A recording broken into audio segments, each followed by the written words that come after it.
தூத்துக்குடியில் சாலை விபத்தில் 4 பேர் உயிரிழந்துள்ளனர்.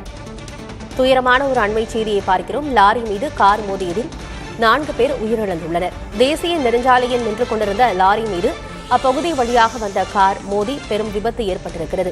இந்த விபத்தில் 4 பேர் உயிரிழந்திருப்பதாக முதற்கட்ட விவரம் தெரியவந்துள்ளது. சென்னையை சேர்ந்த பாஸ்கரன் குடும்பத்தினர் திருச்செந்தூர் சென்று திரும்பிய போது இந்த விபத்து நிகழ்ந்திருக்கிறது. விபத்தில் பாஸ்கரின் 2 குழந்தைகள் படுகாயங்களுடன் மீட்கப்பட்டு அரசு மருத்துவமனையில் அனுமதிக்கப்பட்டுள்ளனர். காரில் சென்ற பாஸ்கரன், வனிதா, வசந்தி, பழனி ஆகியோர் சம்பவ இடத்திலேயே உயிரிழந்தனர்.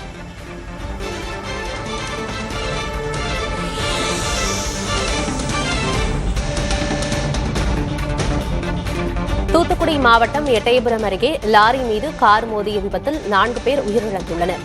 தேசிய நெடுஞ்சாலையில் நின்று கொண்டிருந்த லாரி மீது அவ்வழியாக வந்த கார் மோதி விபத்து நேரிட்டிருக்கிறது.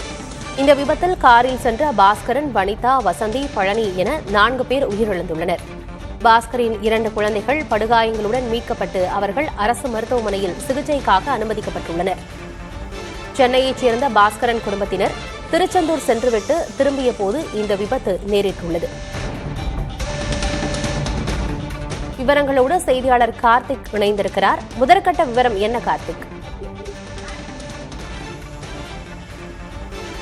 அதாவது தூத்துக்குடி மாவட்டம் எட்டயபுரம் அருகே நின்று கொண்டிருந்த லாரி மீது கார் மோதி 4 பேர், 2 பெண்கள் உட்பட 2 குழந்தைகள், மொத்தம் 4 பேர் உயிரிழந்தனர். சென்னை குளத்தூர் பகுதியை சேர்ந்த பாஸ்கரன் இவர் தனது குடும்பத்தினுடன் தூத்துக்குடி மாவட்டம் திருச்செந்தூர் கோயிலுக்கு சென்றுவிட்டு பழனி கோயிலுக்கு திரும்ப சென்று கொண்டிருந்த போது மதுரை தூத்துக்குடி தேசிய நெடுஞ்சாலையில் நிலக்கரி கழிவுகளை ஏற்றி கொண்டு சென்று கொண்டிருந்த லாரி, அந்த ஓட்டுநர் உணவு அருந்துவதற்காக ஒரு ஓரமாக வண்டியை நிறுத்தியுள்ளார்.